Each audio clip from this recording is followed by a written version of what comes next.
যে তেল তোলা হলো। গাইস এখন আমরা গাড়িতে উঠবো।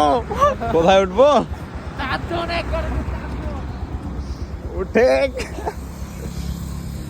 দে ওই ভাই জায়গা নাই।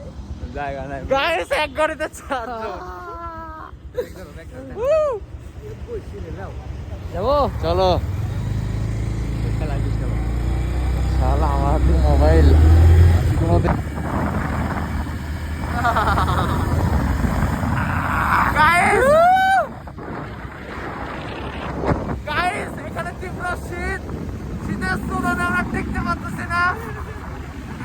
আপনারা এখন আমরা হ্যালো, আমরা এখন আমরা খেলতে যাচ্ছি। আপনারা আমাদের সাথেই থাকুন, লাইভে সাগর, লাইভে সাগর আহমেদ পেজে ফলো করুন। আর আমেজিং আমেজিং সব ফুটবল খেলার ভিডিও আপনারা উপভোগ করতে থাকুন। প্রথম ইনকামের টাকা দিয়ে খাসি খাইতে যাবেন ইনশাআল্লাহ।